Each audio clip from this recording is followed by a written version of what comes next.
última vez que le vieron con vida fue el 16 de junio de 1937. André Unín tenía 45 años. Cuando era muy joven, había renunciado a ser maestro en el Vendrell, donde nació, atraído por las grandes convulsiones sociales que vivía la Barcelona de principios de siglo. La Revolución Rusa le fascinó aún más y se fue a Moscú para ser uno de los líderes del movimiento obrero internacional. Pero cuando Nin vio que la utopía marxista era traicionada, volvió a sus orígenes. Y hasta la Barcelona revuelta de la Guerra Civil llegaron sus perseguidores para hacerle pagar cara a la disidencia. Él no vio algo que todos vimos a posteriori. Él no lo llegó a ver. A Moscú le convenía un proceso fuera de Moscú, fuera de Rusia. No creo que nadie pueda decir que el Partido Comunista no sabía nada, que eran totalmente inocentes. Los rusos necesitaban la colaboración de la gente local y la tuvieron.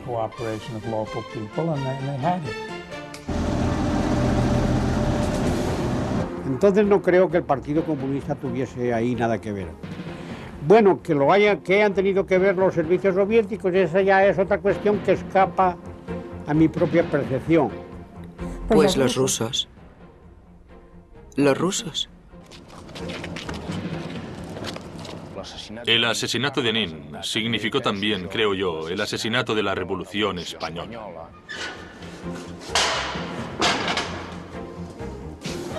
O que lo habían asesinado en Alcalá de Henares, o que se lo habían llevado a Rusia.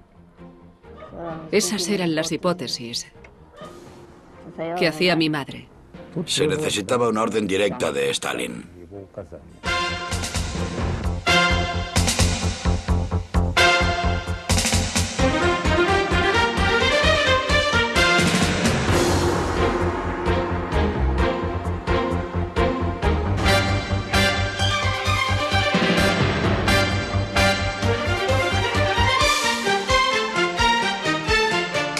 Operación Nikolai.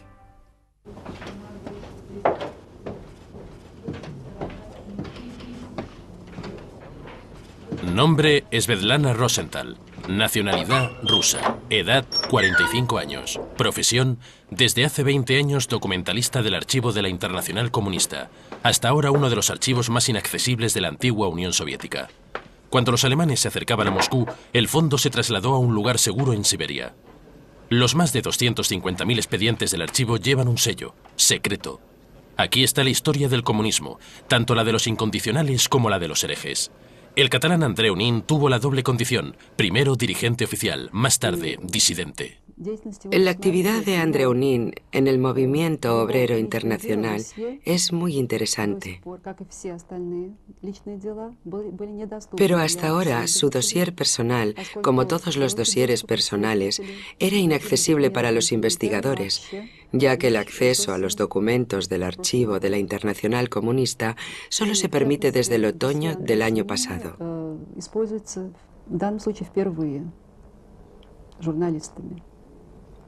Hasta ahora, ningún periodista, investigador o científico había visto este dossier.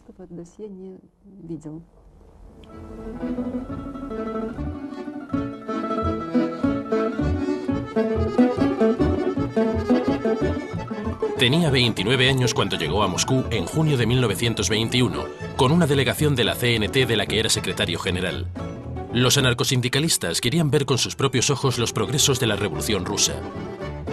Un estallido de esperanza, de creatividad y de libre pensamiento.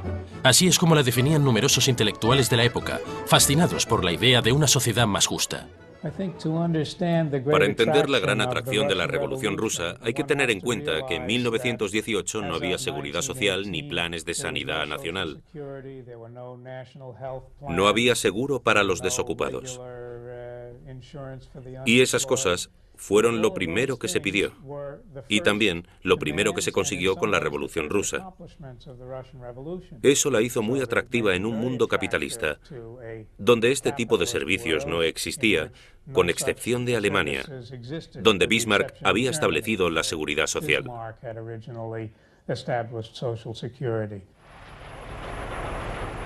El Moscú de la Revolución sedujo a Nin, y Nin se quedó para trabajar en la organización del movimiento comunista internacional.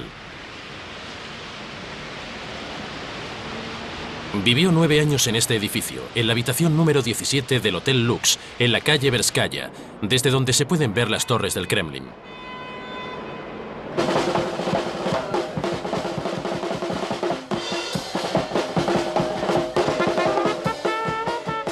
La ciudad que conoció Nin tenía paralelismos con la Moscú de hoy en día. Empezaban a notarse los primeros efectos de la NEP, la nueva política económica. Una experiencia de economía mixta que combinaba la libertad de comercio con el dirigismo estatal.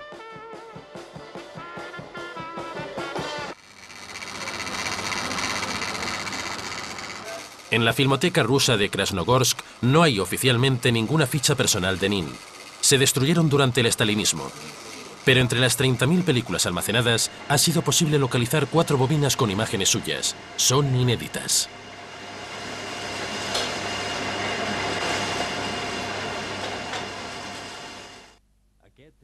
Este es el Nin que llegaría a ser secretario general adjunto de la Internacional Sindical Roja, que reunía a los sindicatos que prestaban apoyo a la revolución.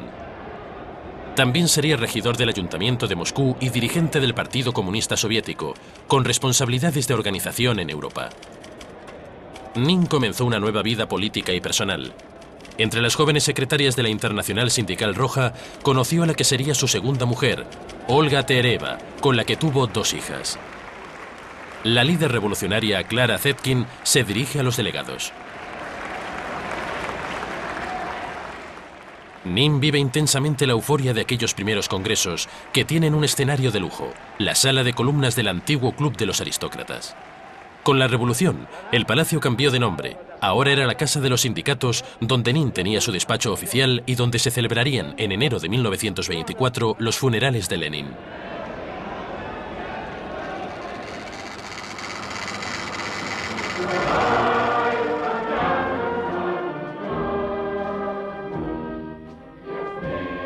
En la escena política rusa empezó el llamado interregno. Lenin dejó como herencia una gran falta de definición en la estrategia política y económica inmediata. El gran conflicto se manifestó en el vacío de liderazgo que dejó Lenin y que hizo estallar la lucha por el poder entre un Stalin que conspiraba para imponer su dictadura personal y un Trotsky que se consideraba el heredero legítimo de los ideales de octubre. Y Nin apostó por Trotsky, junto a hombres como Antonov Ovsienko, que dirigió el asalto bolchevique al Palacio de Invierno. El hijo de Ovsienko recuerda el precio que tuvieron que pagar aquellos primeros disidentes. Pero Nin, que estuvo aquí muchos años, se mostró siempre indoblegable. Sus características principales eran la independencia, la coherencia y sobre todo la valentía. Estas cualidades principales de su carácter eran totalmente insoportables para Stalin.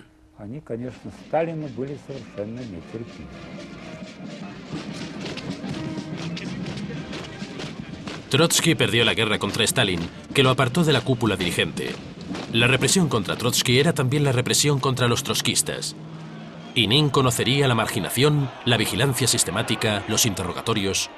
Era el preludio del terror staliniano que se acercaba y que quedaría simbolizado por este edificio, la Lubianka, conocido como La Checa, sede de la GPU, la policía política que más tarde se llamaría NKVD y KGB.